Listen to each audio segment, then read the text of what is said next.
Welcome, everyone, and thank you for joining us for CCST's Expert Briefing on Training the Science Workforce of Tomorrow. My name is Brie, Lindsey, and I'm the Director of Science Services at the California Council on Science and Technology.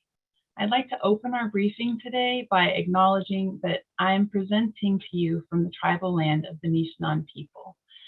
Sacramento was a gathering place for many local tribes, so we acknowledge the Southern Maidu people to the north, the Valley and Plains Miwok peoples to the south of the American River, and we would also like to honor the Patwin-Wintun peoples to the west of the Sacramento River. Today, I'll briefly introduce CCST for those who aren't familiar with us and highlight our disaster resilience initiative, and then hand it right over to our expert moderator and panelists. The California Council on Science and Technology is a nonpartisan, nonprofit organization established over 30 years ago at the request of the legislature. CCST was created to draw science and technology advice from the wealth of outstanding academic and research institutions in our state and bring it directly to policymakers. California is very fortunate to have an incredible network of expertise, and our job at CCST is to help amplify and translate that experience into actionable advice for policymakers. We do this through a number of mechanisms that we call our science services. These include briefings like the one you're attending today, workshops, peer-reviewed reports, and our CCST Science Fellows program, where we place PhD scientists and engineers for a year of government service and leadership training in executive and legislative branch offices.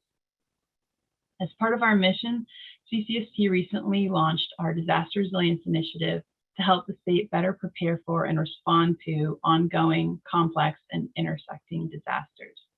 These include both natural and man-made disasters, ranging from climate change to the COVID-19 pandemic, which are radically altering the ways in which Californians live and work.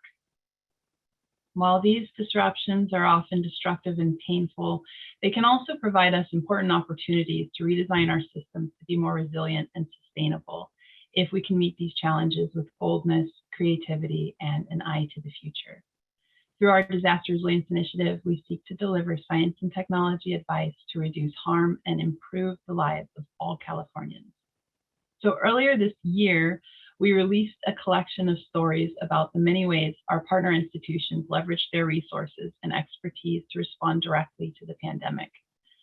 From rapidly spinning up new research projects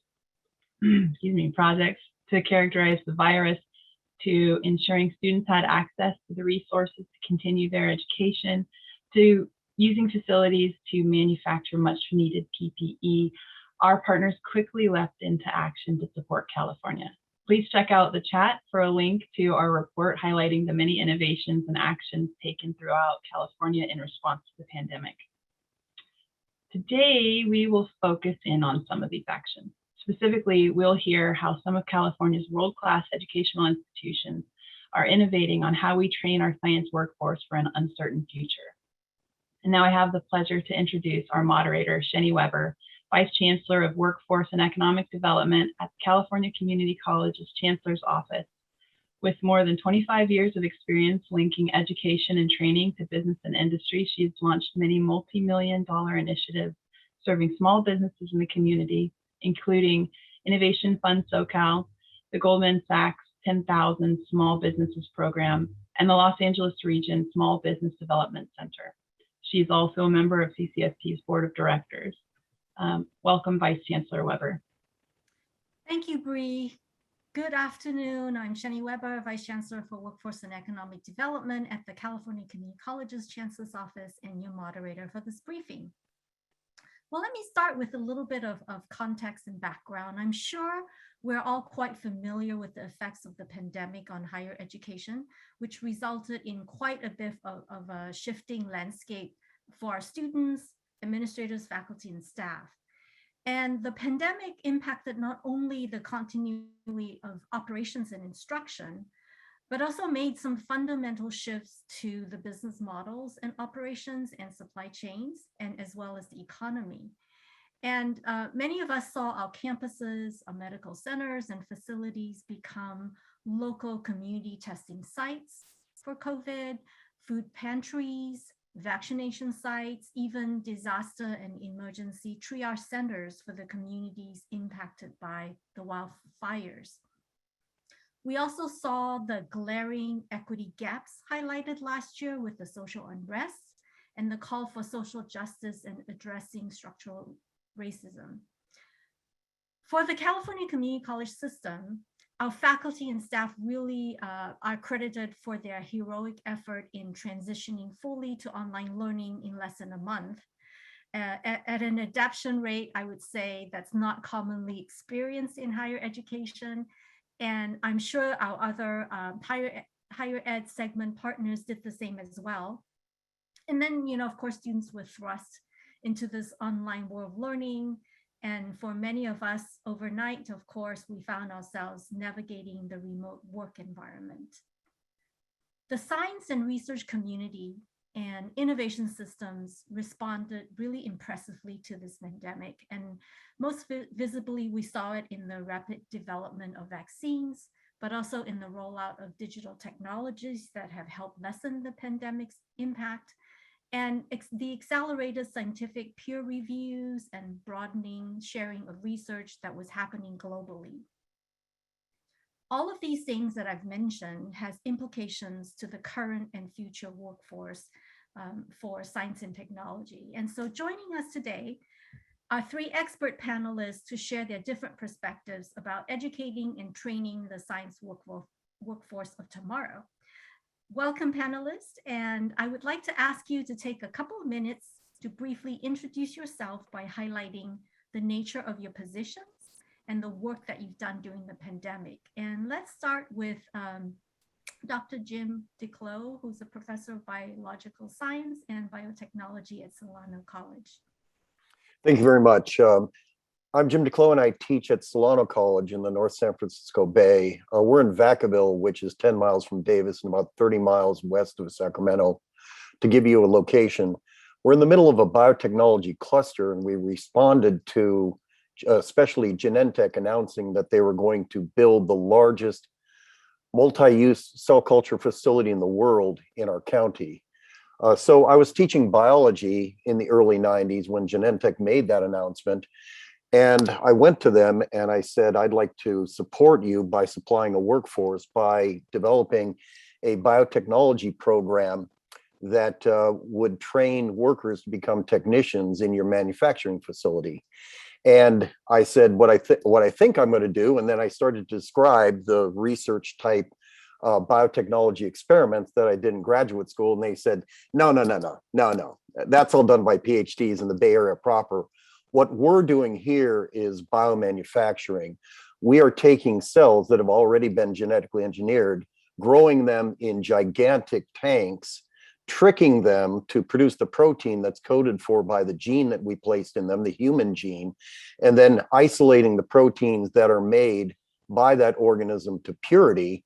All of this carried out under intense regulatory supervision by the Food and Drug Administration, all of it under good manufacturing practice with tremendous amounts of paperwork, tremendous amounts of oversight by quality assurance and quality control, and all of it with engineering principles, and that's what you have to teach.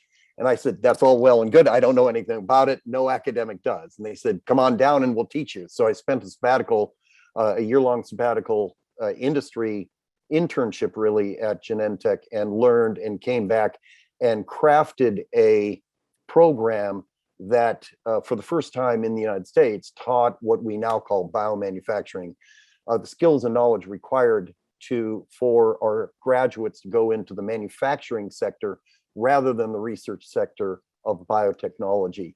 So we had a certificate and an associate's degree. As it turned out, a surprise, at one point, half of our students had a bachelor's degree already from CSU or UC, and they came back to learn additional skills, especially bioreactor operations that were not available at their home universities. And then when the California community colleges were offered by the state legislature an ability to offer a bachelor's degree, we applied and gained a bachelor's degree in biomanufacturing. And then we took advantage of an opportunity that community colleges have that universities don't, funding by our local taxpayers passing a bond, and we built a $34 million biotech training facility on our Vacaville campus to go along with our bachelor's degree. Recently, we have negotiated with several universities a guaranteed transfer into graduate school, and coupling that with our outreach to our local high schools, what that means is that the high school to PhD is now a continuous seamless pathway where the students can take a course of study at their local high schools and then transfer to our certificate. And then we have an advanced certificate to an associate's degree once you add general education, seamlessly into our bachelor's degree, and then guaranteed admission into graduate school. So high school to PhD, alpha to omega, a pathway with multiple exit and entry points where if they need to go into the industry, then they can. The industry is booming. We have 100% placement. The biotech industry has high entry level salaries and then a tremendous ability for upward mobility. And what we're trying to do is work with our local economic development corporation to attract more biotech to our region and to California. If you think about California's advantage in biotech, and we are the birthplace for biotech, we're the dominant area in the world for biotech, but our sole advantage is the provision of a trained workforce. Our sole advantage is our ability to teach science and to bring all of our society, all members of our society into this workforce. We will never compete with South Carolina in terms of real estate costs. We will never compete with other states with cost of living. We can compete with the provision of a trained workforce, and we do that in biotech. We've formed a community, all the faculty in California through the Chancellor's Office, Economic and Workforce Development have connected, and we meet every week, and that came out of the pandemic. And I'll talk more during the question and answer section. Thank you. Sheneui. Thank you. Next, Dr. Fran Gomez with the California State University, Director of STEMnet. I'd like you to take a couple minutes to introduce yourself and then the work that you've done during the pandemic. Thank you. Well, briefly, I'm Frank Gomez, Executive Director of STEMnet. We're based at the CSU Office of the Chancellor. STEMnet is the lead multi-campus collaborative coordinating STEM programs and initiatives for the 23 campus CSU system. The CSU is the largest four-year public education system in the country with over 480,000 students, 26,000 faculty, and over 4 million alumni. Prior to my appointment in 2019, I was professor of chemistry at Cal State LA, where I led a productive research group in point-of-care diagnostics and microfluidic fuel cells, mentoring hundreds of undergraduates, masters, postdocs, visiting scientists, and a lot of high school students too. During my spare time, I served 8 years as a member of the Montebello Unified School District Board of Education and as a member of the Montebello City Council, doing a stint as mayor, and continue to work on nonprofits focused on social issues. I'm glad I'm here, and I look forward to the questions and engagement with our audience. Thank you. Very much. And lastly, we'll go to Dr. Cassandra Horii with Caltech, who's the Assistant Vice Provost and Director with the Office of Teaching, Learning, and Outreach. Thank you so much. I'm pleased to join you today. Caltech is an independent private research university in Pasadena, California, focusing on science and engineering with well-known undergraduate and graduate programs. In terms of scale, we enroll about 2,200 students, so we're smaller. The Institute also manages the Jet Propulsion Laboratory for NASA and operates several other large-scale research facilities. I would like to acknowledge Caltech's presence on the traditional, ancestral, and unceded territory of the Gabrielino and Tongva peoples. My work at Caltech since 2012 has focused on supporting faculty and instructors and developing educational partnerships with K-12 schools. Caltech faculty and students were already highly engaged in this work prior to the pandemic. Many Caltech pre-college partnerships are also part of federally funded research projects, which is just one example of the many synergies between STEM research and workforce training. I've also been working with the National Academy's Roundtable on Systemic Change in Undergraduate STEM Education and on broad-scale science education improvement efforts. Those have also included national organizations that are working on supporting college-level teachers in implementing evidence-based and inclusive teaching methods. Like many other institutions, Caltech moved all of its teaching online for more than a year during the pandemic. In that time, we've accelerated the integration of instructional technology systems while also keeping our hallmark approach to exploration and innovation. Moving online has sparked new thinking about what kinds of inquiry-based learning could happen at home and in communities that are both very close by for us and more broadly in our region. And it's also sparked rethinking the design, clarification of course and curriculum level goals and outcomes for students, as well as structures supporting students. We're excited to now carry those insights and practices forward, and I'm looking forward to the rest of our conversation. Thank you. And Cassandra, that's a great segue into the first questions. But I just want to quickly encourage our viewers to submit questions for the panelists. And so I'd like to go to you, Cassandra, for the first question, since you mentioned the online learning about inquiry-based learning and design. So what lessons have we learned from the last 18 months and how they're informing your thinking about science training and education in this new and evolving learning landscape? Thank you. Yes. Well, I think this forced innovation period of just having to move everything online so quickly was a real opportunity for us, for our instructors, to rethink and articulate really what's most important about the learning goals and outcomes they had for students.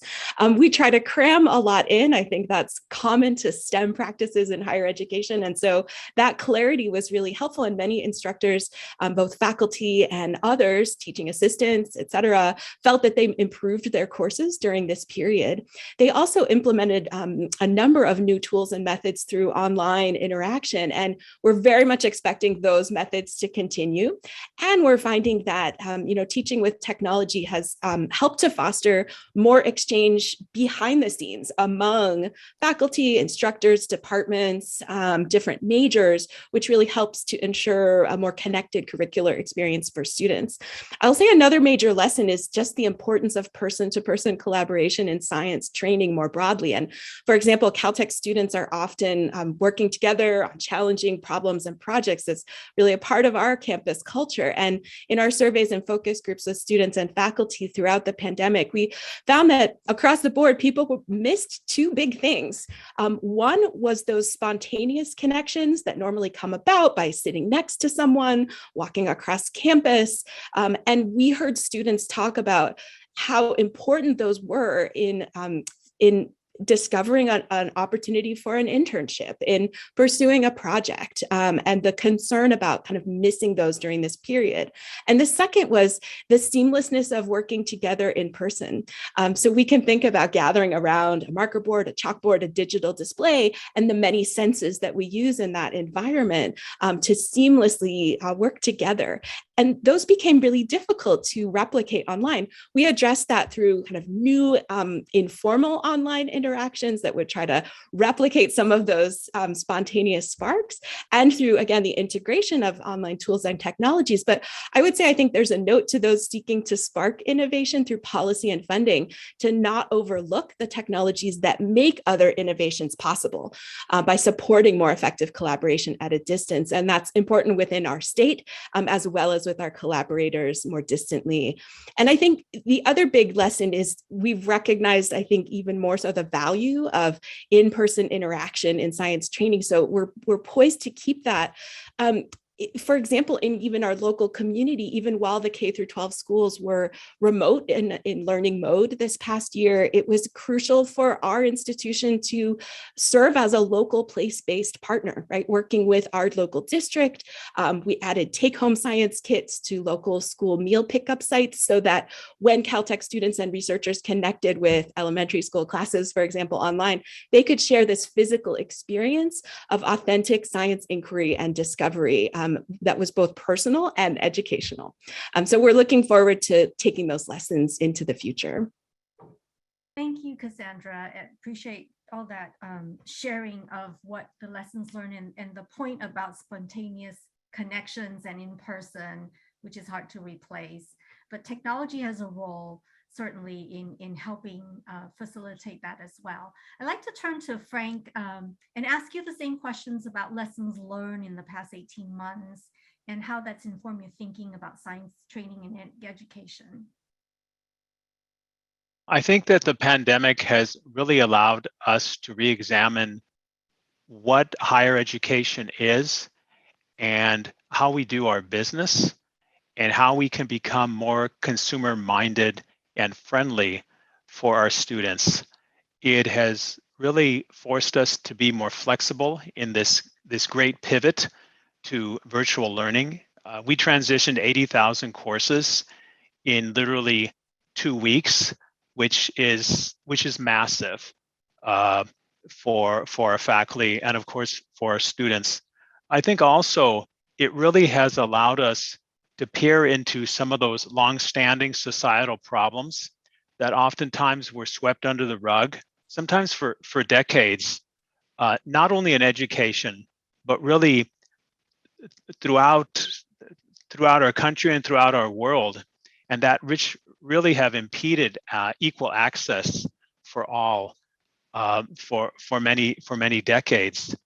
And really it provides an opportunity for how higher education can play a role in solving some of these systemic issues going forward. I also think it, given this virtual transition, has provided a glimpse into the future and how is it that we can use some of these best practices going forward, because I don't think there's no turning back now in terms of where we're going. May it be a hybrid. I mean, I talked to some computer science faculty in the CSU, and they said going forward, COVID or not, 40% of their courses are going to be virtual from now on. So that's just the reality. I think also when we talk about the equity lens, in that because we have had a new diversity of programs generated, it has now allowed us to bring in a more diverse student body and hopefully long-term a more diverse professoriate, but also tackling problems that are relevant culturally to our students. A lot of our students, we're 42% Latinx in the CSU, and some of our institutions are upwards of 60 to 70% Latinx. In terms of research, they want to do something that connects to their being, to who they are, to their culture, and to their history. And I think now is that opportunity to really dwell into those problems and that connectivity to the UN's Sustainable Development Goals, the SDGs. I think that resonates a lot with our students, and I think there's opportunity going forward. So, although the pandemic has caused a great upheaval in the world, there have been some positive lights in that it has allowed us to really look at those central tenets of many hundreds and thousands of years and really question how we had been doing things for such a long time, and how now can we be more inclusive to the communities that now make up places like California. Thank you, Frank. That's really an excellent point that you're making in terms of, now our student, the diversity of our students, and how it's important to connect them in our learning process to their culture and their history, and make it relevant to them.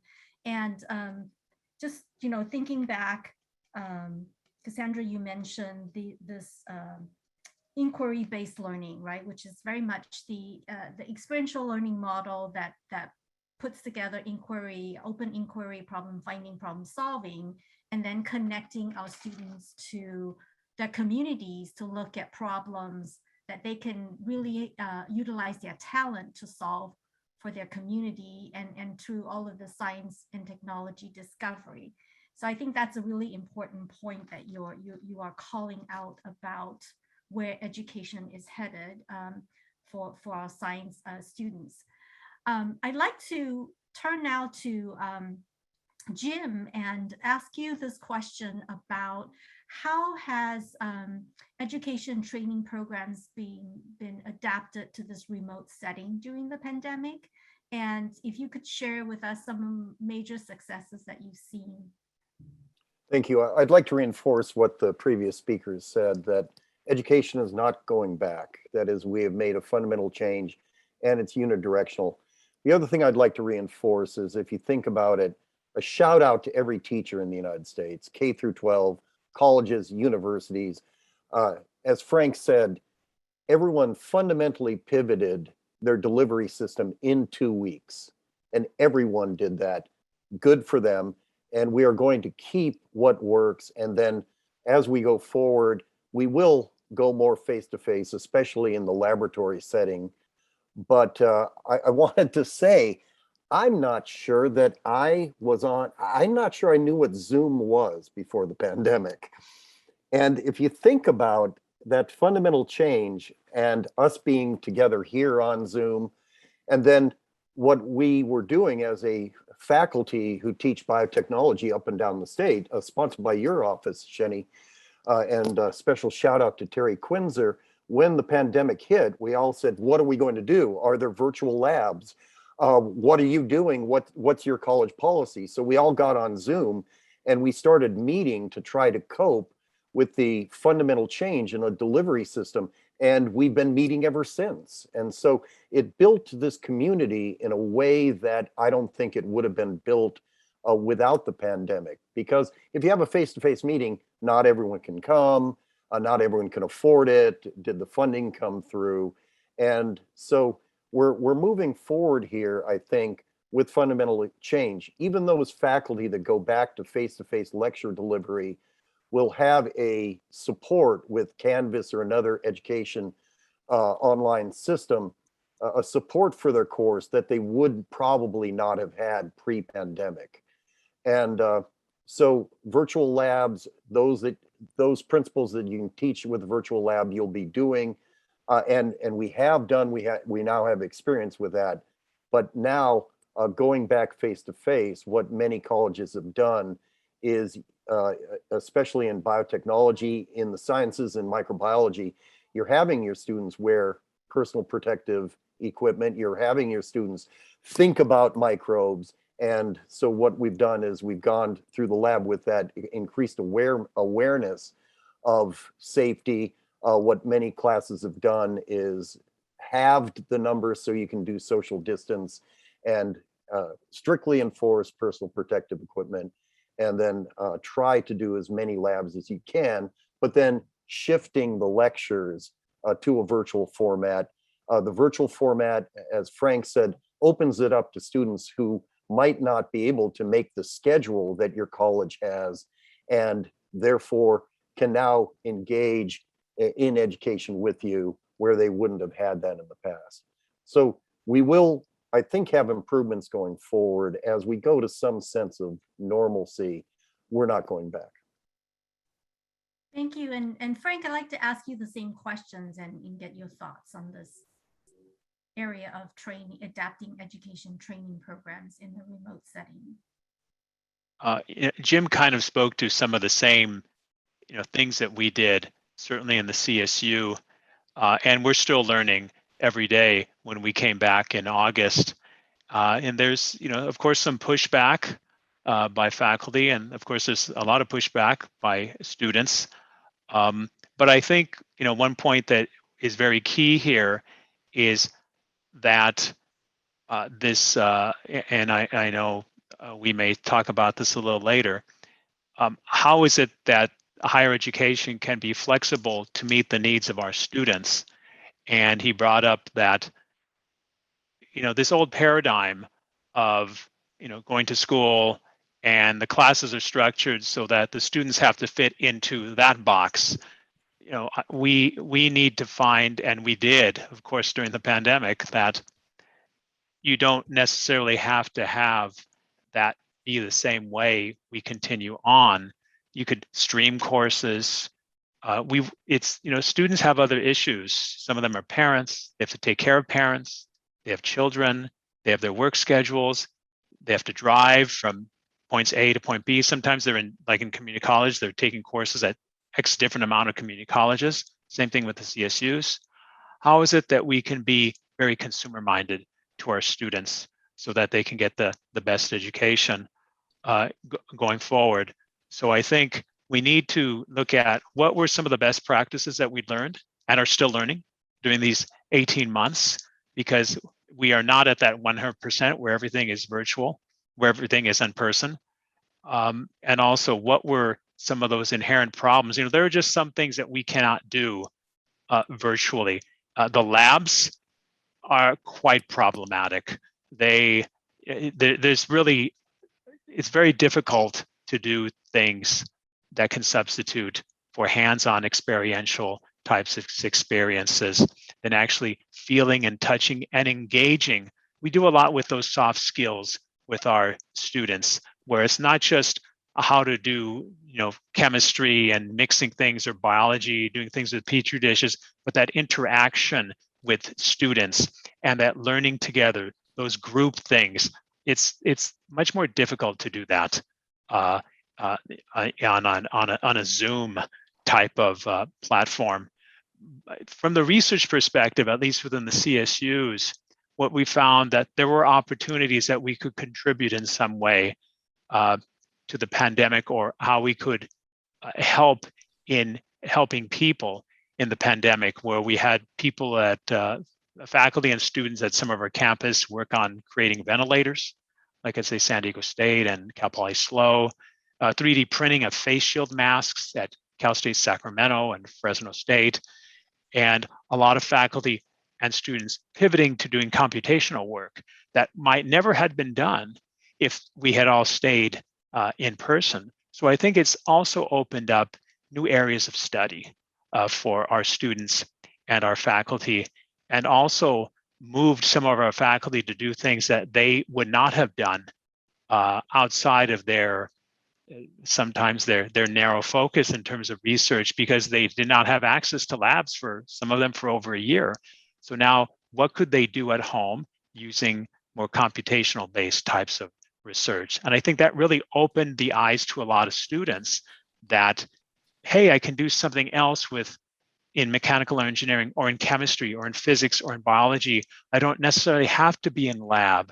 And that really helps them in terms of those skills development, and likely makes them more marketable for jobs that are not just mixing and doing things that require them to do things like that, but have those mathematical and computational, Java and coding, all those things that I think has been positive in this pandemic. Thank you, Frank. Cassandra, would you like to add any thoughts to this conversation as well? I'll just echo, I think we've also seen some really innovative uses of at-home research. We had faculty sending Raspberry Pis and digital imaging devices to look at kind of artificial intelligence-driven image processing. And with our high school researchers, we've also been sending kits, and they've been working in their communities and also with large data sets. So I absolutely agree that it's kind of opened up new possibilities, but it brings us back to that importance of in-person interaction as well for some of the hands-on work. I think it's really important to acknowledge, I know as much as we would like to figure out how to move learning online, virtually, there's some real benefits to that, in terms of increasing participation and access. But at the same time, I think one of the things that you have all stressed about the difficulty with not having in-person learning, right, and in-person interaction, one of the things that we also need to recognize is the opportunity for peer learning that goes on between the students, which is also a very powerful learning modality as well with these in-person sort of learning environments. So I would like to move on to the next question, and I think I see a question from the audience, and maybe this is time to address this. How are community colleges, Cal State's, UC's, private universities responding and providing support for students from disadvantaged populations, particularly for low socioeconomic backgrounds in fast-changing environments where they cannot keep up with rising costs of equipment? I think, Frank, you touched on this a little bit. Perhaps we can spend a little bit of time sort of expanding on some of your thoughts and challenges and maybe lessons learned. Any thoughts about this particular question? What are you doing in some of your programs that's addressing this? And Frank, I know you're quite focused on this and have given some thought. What we've been doing, at least from the research side of things, is we have 21 of our 23 campuses are HSI designated institutions, which really provides opportunities for student support in a variety of different ways. And so we currently have 12 U.S. Department of Education Title III grants strewn about the CSU. And we have 25 NSF HSI STEM grants also throughout our 23 campuses. The Title III grants are about $5 million each. And the NSF HSI STEM grants vary from $1 to $3 million each. And a lot of these provide a lot of opportunity, mostly for disadvantaged and marginalized students who have historically not participated in STEM types of activities. They not only provide opportunities from the research arm of things, but they also provide a lot of support in those areas where they may not come to the CSU with that background that may allow them to be as successful as we would hope. So we look at areas having to do with the STEM identity, the sense of belonging, motivation, resiliency, and in areas, say, related to culturally responsive pedagogy. So really, once they get involved in some of these programs, and I've only mentioned a few of them there, we really have ways that we bring students in either from high school or transition from community colleges, because a lot of them do have tentacles to the, I believe it's 110 community colleges throughout the CSU, but I may be off by a few because I haven't counted any 115 any time recently. But I think we've done a fairly good job in, and also in with dotted lines to our GI 2025, where our goal is to decrease the length of time to graduation for our students. So that's a big push within the CSU and the Chancellor's office, and certainly with the help of these federal grants, which have been supplemented in different ways through the Chancellor's office.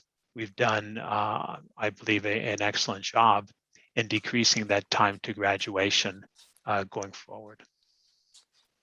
Can I jump in on this one? So remember, the California Community College system is the least expensive education system in the United States. That we charge $46 a unit.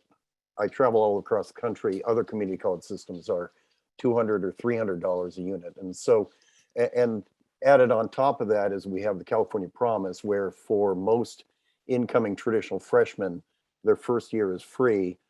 Add on top of that is the Board of Governors fee waiver. So 1/2 of our students pay no tuition. With that, there has been a huge effort to try to have textbooks that are open source textbooks to get away from the high cost of textbooks. In the past, a class would cost $150 and then the textbooks would cost $300. There was a huge effort to have the textbooks not cost any money. And then the other thing that the community college system has done is negotiated with CSU to make it much easier to transfer there, negotiate with UC and with the private universities to make it easy to transfer so that fewer units are lost. In addition, the legislature opened up community colleges to offer bachelor's degrees. And so we have a bachelor's degree in biomanufacturing along with our partner college, Miracosta, in North San Diego County. In the community college bachelor's degree, beginning to end, it's under $10,000. And so that makes it affordable. And again, with additional funding opportunities, grants, et cetera, and now there's an opportunity for students to get out of their undergraduate experience without debt, which is a huge thing. So there are options to make college more affordable. I'll add to that our colleges have responded with food banks to help students that are food insecure. And in addition, what we did to try during the pandemic, we set up hotspots at all of our colleges. And the hotspots, I have to say that a lot of students used it because they did not really have sufficient internet access at home. And so the hotspots of the colleges, the parking lot would fill up during the prime times of the schools in order to try to extend that access to people who had limited access at home. And so we've responded in all of those ways, trying to open up education for all. Thank you, Jim. And I know that, from our systems perspective, we're also looking at total cost of what we call not just attendance, right? We're looking at total cost of success and making sure that students have the financial resources and many other kinds of supports to allow them to be successful, regardless of what degrees and programs of studies they pursue, but particularly looking at the kinds of supports that we can put in place and the kinds of career pathways that we can help really bring to awareness in the STEM fields, which is an area that really requires a lot more I think development and attracting students to continue, particularly our underrepresented student groups. And so thank you for all the things that you're doing in the field to address this issue. And like Frank said earlier, there have been some fundamental curriculum reforms. For example, acceleration in math to try to increase success rates in math. Guided pathways that really define the course structure for students, and so they know where to go and they know which classes to take without taking unnecessary classes and wasting units. And as Frank said, I know CSU has spent a lot of time also trying to reduce the amount of time that students spend on campus to reduce the time to graduation. And so all of these reforms, I think, are making at least a dent in raising our success rates and reaching all of the members of our community. Thank you, Jim. I'd like to move us to the next question, kind of thinking sort of more forward thinking about what do you think the science workforce will look like moving forward, and how do we prepare our students to enter this new environment where there's really a lot of accelerated changes happening everywhere? So what are your thoughts on this? I'll start with Cassandra. Sure, thank you. And so I think the post-secondary education sector is recognizing and also needs to accelerate the recognition that the science workforce will be and must be a much broader and more inclusive community than it has been. The metaphor that's always stuck with me came from David Asai, who is a Caltech alum and the senior director for science education at the Howard Hughes Medical Institute. And he said that we need to think instead of a pipeline in the sciences, which has leaks, so we're always losing people, instead maybe of a watershed, right? That's welcoming as many entry points as possible from as many different backgrounds as possible. And as my colleagues have so eloquently brought up, it's so clear that early experiences with science inquiry and discovery have that potential, and that building those science experiences that are really relevant to students, families, and communities matters. We need to make it more accessible and clear that science actually does address those meaningful problems like environmental justice and opens doors to careers in the workforce. So just some examples of that Caltech researchers have been more and more building this kind of community-based work into their research projects. I think it has the potential to reshape the science research endeavor into one that's more deeply responsible to and in collaboration with local communities. Projects on the cutting edge of environmental sampling and measurement that get implemented locally.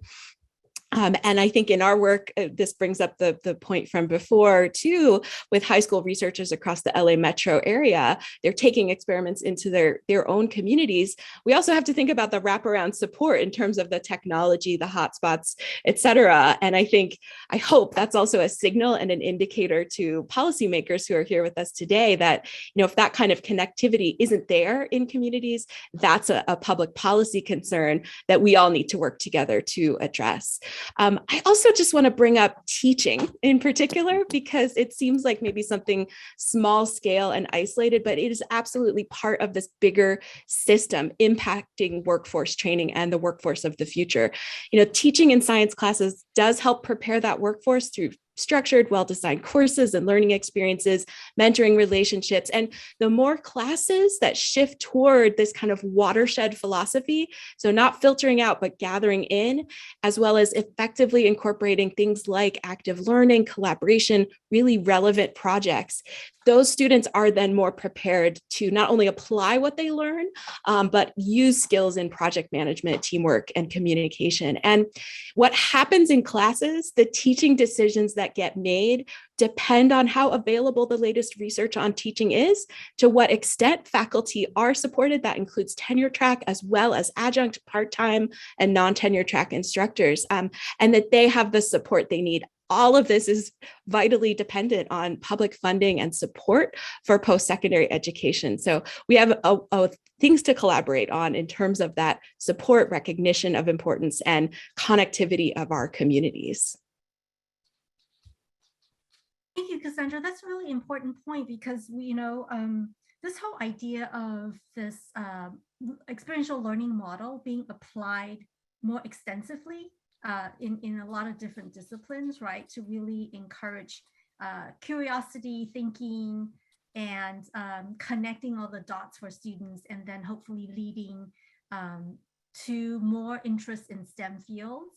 And I know that we've seen some very encouraging results just experimenting with invention education at community colleges with that experiential learning model. I want to go to Frank next to get your thoughts on this particular question. Well, hopefully this fits within the question, but we've written a lot of proposals over the past year. One of my main parts of my job, and I never call any of my jobs. When I taught for 25 years, I never considered going in to my office as a job. I always considered it a passion, both teaching and doing research. So I always thought, and I still do that in terms of going into, although I haven't been in my office since March 13th, and hopefully we can return there soon. Is I work with faculty from all across, and also faculty outside of the CSU. And one thing I learned in doing a lot of interdisciplinary work is that when you're trying to solve a problem that involves something that's very diverse, it's good to have people, of course, that are better than you, and of course, people that are outside your field. And I think the same thing holds true in my current position, where I've tried to involve as much as possible, and more on a need. I have to, because of the need for people outside of STEM-focused disciplines, to bring in people to look at those other areas that will help in getting something funded. So I don't necessarily need a mechanical engineer or a physicist on a proposal, but I need somebody in sociology or philosophy. What I've found of most value is faculty with expertise in educational psychology, okay? Those help immensely, okay? Because they, I guess, use the different side of their head, different side of their brain, versus us traditional types of, benchtop types of, chemists, biologists, physicists, et cetera. And they have a different type of lens on how they look at things.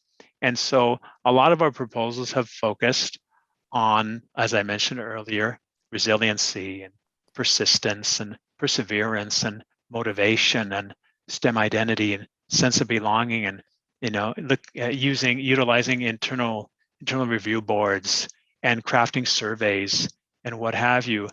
Gone are those days, when I was in grad school or as a postdoc, where your metrics was how many publications, how many presentations, and how many of your students went on to grad school and got their PhDs. That is not the metrics we need to continue on. That's important, but it's not central. The other parts have to do with, how do students feel about being in STEM? How is it culturally relevant to them? How does it enhance their sense of belonging, for example? How does it help their being, et cetera? All those other aspects, I think, are critical, but also they play a huge role in their self-determination and their sense of success, how successful they can be, and of course, they're in achieving their career goals. And really, that's what we're talking about here. California workforce development. It's not just being in a lab and taking courses and learning math, chemistry, physics, biology, but it's also training them to be a whole person. And that's what we found when we do surveys. What do students need? Yes, they do need help in doing calculus and doing physics and doing biology and doing statistics and doing fluid dynamics, but they also need to know how to engage with other people, how to work in groups, okay? How to write resumes, how to find that first job, how to do things via adaptive and inquiry-based learning. You name it. So I think from that perspective, I think I've learned, and I think the CSU is really at the forefront, given a lot of the faculty that we have who are really sometimes a lot of STEM educators who have moved to doing STEM education research, who have that lens of being a biologist or physicist, but also while teaming with people who are sociologists and psychologists and kinesiologists and philosophers. We really work well together. And I think it's that connectivity that has helped our system in really securing those grants that are churning out a whole type of person. And I think that's what California wants.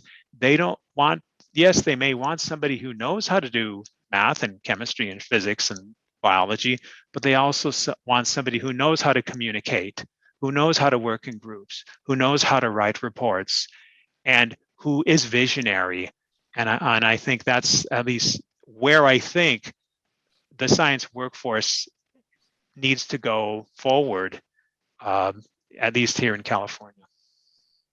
Thank you, Frank. And what you just described is also the entrepreneur mindset, right? The entrepreneur mindset skills that we need to make sure that we impart for our students.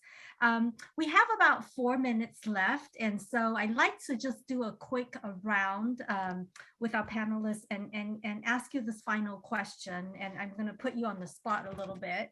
And looking at what are you most hopeful about moving forward with regards to creating a resilient science workforce when it comes to education and training? What are you most hopeful about? I'll jump in then. So a lot has been said about this generation of students, but I think the stereotype that is true is that this generation of students wants to make a difference. They don't want a job where they are merely collecting a paycheck. Their emphasis is making a difference. And in science, you can make a difference. If you look at a lot of our societal problems, they are technical problems. They're science problems. And I'll talk about my own field of biotechnology. In biotechnology, you have stem cells that are addressing problems with disabilities. You have gene therapy that are addressing problems with children who have inherited disorders. You have CAR T and other cell therapies that are literally curing cancer. So with science, The blind will see, the deaf will hear, the disabled will walk. You will make a difference. And the barrier there is that students are intimidated by science. Everyone knows what a policeman does. Everyone knows what a nurse does. No one knows what a biotechnologist does. And so 2 weeks ago, I was approached by 11 different recruiters. Who do you have? And I said, I've placed all my graduates. I have 100% placement. These are in, again, in high paid jobs with tremendous ability for upward mobility. And I tell my students, you're not getting a job, you're moving into a career. All of that is available. We have to dramatically increase the workforce. We have to dramatically increase outreach in order to bring all members of our community into science. And we have places for all of them. Thank you, Jim. Frank, and then I'll move to Cassandra last.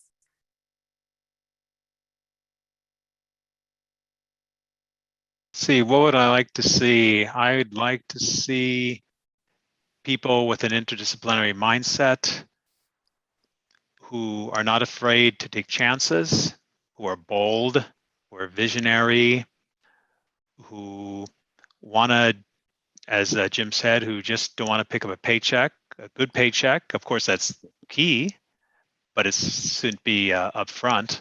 But they do want a paycheck. Yeah, yeah. I think it's something where they have a passion when they go to, I won't even call it work, when it's a career.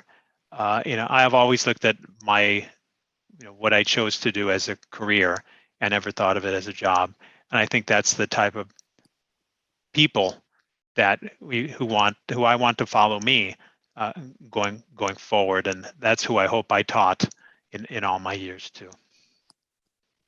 Thank you, and Cassandra, you get the last word and bring it home. Oh my. So I am hopeful that in this next phase, we can recognize that science is part of society, not separate from it.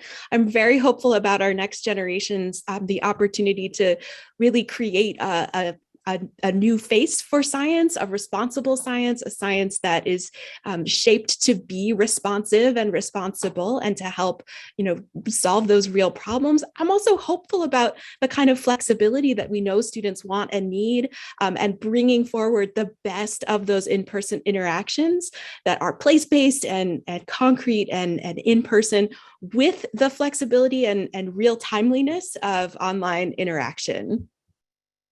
Thank you. Well, I thank you all for this wonderful and rich discussion. There's a lot of hope. We've learned a lot of lessons, and we are all learning institutions. And so we will keep iterating, keep learning, and keep moving our learnings and to build this really resilient science workforce for our state. So with that, I would like to turn it back to Brie, Lindsey, our host.